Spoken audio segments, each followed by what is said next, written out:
Assalamualaikum warahmatullahi wabarakatuh. Hai teman-teman semua.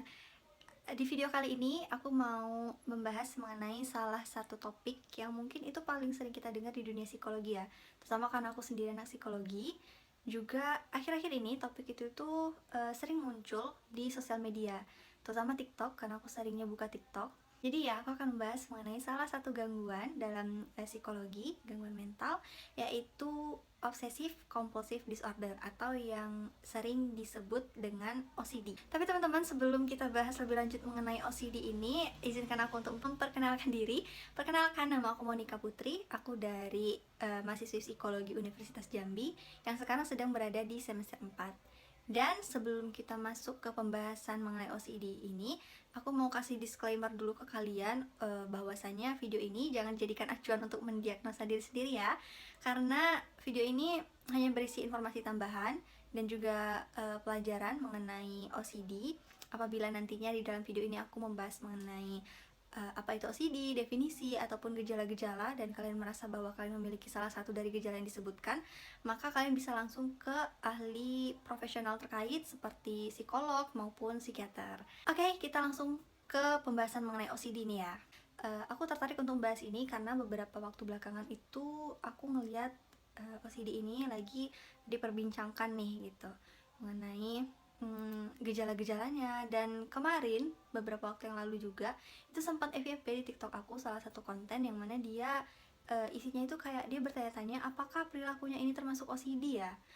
Perilakunya itu kira-kira kayak dia suka membersihkan sesuatu atau dia suka merapikan sesuatu yang bener-bener harus rapi banget, harus terstruktur, harus bener-bener pokoknya kayak misalnya nyusun sesuatu itu sesuai bentuknya, sesuai warnanya, nggak boleh mencong dikit gitu ya, nggak boleh kotor sedikit, itu dia langsung terganggu gitu.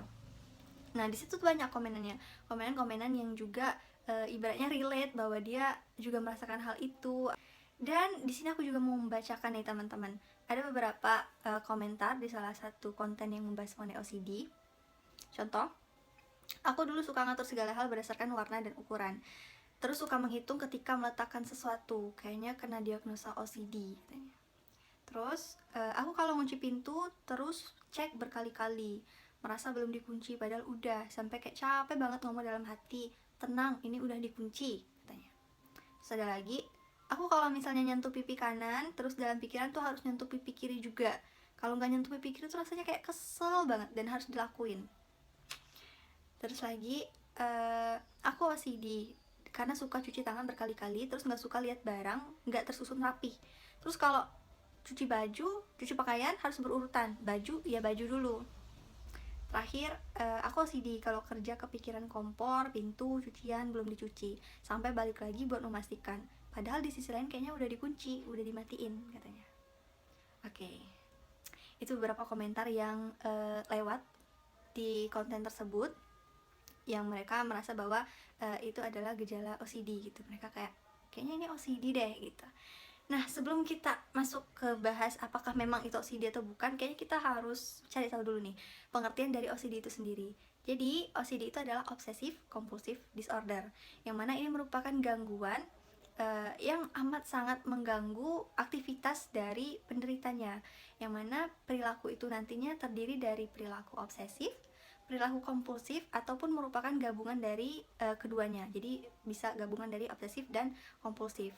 Perilaku obsesif ini teman-teman itu merupakan sebuah pikiran atau dorongan yang mengganggu dan terus-terusan muncul, sehingga membuat penderitanya ini bisa merasa cemas, bisa merasa tidak nyaman, sehingga dia akan mencari cara untuk menutupi pikiran tersebut, bisa dengan memikirkan hal lain atau dengan melakukan suatu aksi atau suatu kegiatan, yang mana kegiatan ini nantinya disebut dengan kompulsif gitu, perilaku kompulsif, yaitu perilaku yang merupakan respon untuk melegakan pikiran obsesifnya tadi gitu. Jadi keterkaitan antara obsesif dan kompulsif ini itu tadi ya. Contohnya biasanya itu kayak tangan, pikiran dia itu kalau tangannya itu kotor terus gitu loh. Jadi kayak ini tuh pokoknya kotor, megang apapun itu kotor gitu loh, atau bahkan nggak megang barang apapun rasanya juga kotor gitu. Nah, pikiran ini tuh mengganggu dia sehingga dia mencoba untuk mengalihkan pikirannya itu atau melegakan pikirannya dengan melakukan sesuatu aksi atau perilaku kompulsif, perilaku yang dilakukan berulang kali, dan berulang kalinya ini tuh bahkan secara ekstrim gitu ya. Contohnya mencuci tangan. Jadi dia mencuci tangan berulang kali, berkali-kali, bahkan sampai ekstrim. Pada beberapa kasus itu mungkin sampai tangannya itu iritasi atau mungkin kulitnya itu berdarah gitu karena keseringan dicuci gitu. Jadi itu contoh perilaku obsesif dan kompulsifnya itu tadi gitu. Yang perlu kita garis bawahi adalah ketika seseorang mengidap OCD, ya tentunya perilakunya ini amat sangat mengganggu, amat sangat menyita waktu, dan membuat ya aktivitas keseharian mereka terganggu gitu. Biasanya OCD ini perilaku kompulsifnya ini tadi bisa terjadi bahkan lebih dari 1 jam dalam 1 hari gitu loh. Jadi berulang-ulangnya itu bisa lebih dari 1 jam dalam 1 hari. Bayangkan seterganggu itu ya teman-teman. Jadi perilaku obsesif kompulsif ini itu tidak hanya tentang suatu hal yang terstruktur, kayak misalnya tadi, oh aku kalau misalnya beres-beres atau merapikan sesuatu itu harus sesuai tempat gitu, harus rapi banget. Nah, itu tidak hanya sekedar tentang hal-hal terstruktur itu tadi teman-teman, tapi mereka merasakan hal-hal yang tidak nyaman, yang mereka tahu itu tidak rasional gitu, mengganggu aktivitas mereka, menyita waktu mereka, dan mereka bahkan tidak bisa mengontrol pikiran itu, walaupun mereka tahu ini nggak benar nih gitu, ini udah nggak rasional lagi nih gitu. Nah, kalau untuk contoh-contoh yang tadi disebutkan di komen itu, ngerapiin sesuatu itu harus rapi gitu ya, itu sebenarnya lebih ke kepribadian perfeksionis sih ya. Kayak ini kan wallpaper ya teman-teman, pasang wallpaper ini tuh kemarin sempet kayak aduh nggak rapi, nggak sama lurus gitu, nggak sama rata, dan akhirnya diulang lagi gitu sampai dia rata. Apakah itu termasuk OCD? Ya enggak, karena ya alamiahnya memang merasa risih gitu ngelihatnya kalau nggak sama rata gitu. Tapi kan tidak sampai mengganggu aktivitas sehari-hari gitu ya, tidak sampai aku ngerasa aduh ini ulang lagi, bahkan dalam sehari itu bisa sampai berjam-jam gitu, dan itu memang sangat-sangat mengganggu, sangat-sangat bikin aku merasa cemas gitu kan, enggak. Tapi memang karena risih kalau misalnya dia nggak sama rata gitu, nggak sama lurus gitu. Itu contohnya teman-teman. Intinya kalau misalnya memang merasa bahwa oh aku kayaknya terganggu deh gitu dengan perilaku ini gitu, kita bisa langsung ke tenaga psikolog atau mungkin psikiater gitu kalau memang merasa uh, memiliki gejala tersebut dan mengganggu gitu loh. Bisa langsung, bukan malah mendiagnosa diri sendiri. Lalu apalagi ya sampai kayak misalnya kalau di komen-komen sosial media itu, aku kayaknya OCD deh soalnya aku merasa seperti ini. Orang-orang awam yang lihat akhirnya juga kayak, oh jadi ternyata perilaku seperti ini tuh namanya OCD ya gitu, oh berarti aku OCD dong gitu. Akhirnya OCD itu seolah-olah menjadi sesuatu yang lumrah gitu loh, sesuatu yang semua orang bisa merasakan OCD gitu, padahal kan tidak segampang itu. Dan sebenarnya ini bukan cuma tentang OCD ya teman-teman. Mungkin karena akhir-akhir ini memang isu tentang kesehatan mental itu lagi ramai diperbincangkan, orang-orang lagi pada terbuka sekali ya dengan yang namanya kesehatan mental gitu. Baiknya ya akhirnya orang-orang jadi banyak tahu gitu ya, jadi lebih peduli. Tapi ya sisi negatifnya itu tadi, akhirnya cari gejala sedikit di internet lalu langsung mendiagnosa, oh aku kayaknya ini deh gitu.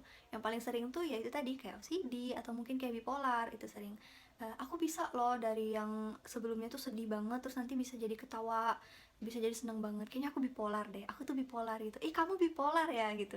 Hal-hal seperti itu yang padahal sebenarnya ya bisa dibilang apa ya, itu kan nama sebuah penyakit ya agak sensitif juga kalau untuk disebut-sebutkan secara tanpa kita tuh memang benar-benar mengalami itu gitu loh. Yang namanya gangguan mental itu emang benar-benar sampai bisa bahkan psikolog dan psikiater itu untuk bisa mendiagnosis mereka tuh butuh intervensi dan asesmen yang berkali-kali gitu loh. Apalagi kita yang bahkan nggak ada ilmunya gitu. Jangan sampai kita sembarangan menggunakan istilah-istilah kesehatan mental tersebut. Mungkin sama aja ya kayak istilah-istilah kedokteran, kayak misalnya tumor gitu. Apakah ketika kita sakit kepala kita langsung bilang aduh aku kayaknya tumor deh gitu kan. Kita pasti takut itu jadi doa gitu ya, kita pasti merasa takut itu benar terjadi. Tapi anehnya ini berbeda dari keadaan kesehatan mental gitu. Justru dengan bangga menyebutkan bahwa kayaknya aku bipolar deh gitu, kayaknya aku OCD deh gitu. Padahal ya sebenarnya sama aja gitu, sama-sama nggak enak, sama-sama sakit dalamnya. Ya kayak misalnya OCD itu tadi, mereka tuh terganggu gitu, keseharian mereka terganggu. Bahkan seperti misalnya orang-orang yang OCD itu tadi berulang kali ngecek apakah mereka sudah nutup pintu gitu ya misalnya, ataukah mereka sudah matikan kompor dan segala macam. Itu bahkan mereka bisa sampai akhirnya nggak jadi keluar gitu loh, akhirnya di rumah aja gitu. Makanya hal-hal tersebut itu amat sangat mengganggu. Jadi nggak bisa cuma sekedar dari gejala yang kita lihat lalu oh kayaknya aku ini, itu nggak bisa. Oke, mungkin sekian aja ya teman-teman. Intinya adalah kalau memang ternyata teman-teman merasa ada gejala, atau mungkin orang-orang di sekitarnya yang kalian lihat kayaknya dia punya gejala itu deh, ya mungkin bisa langsung menghubungi ahli profesional terkait gitu ya, terkait gejala tersebut. Dan terima kasih teman-teman, sekian dulu dari aku. Kita ketemu lagi mungkin di video selanjutnya. So, terima kasih, bye-bye.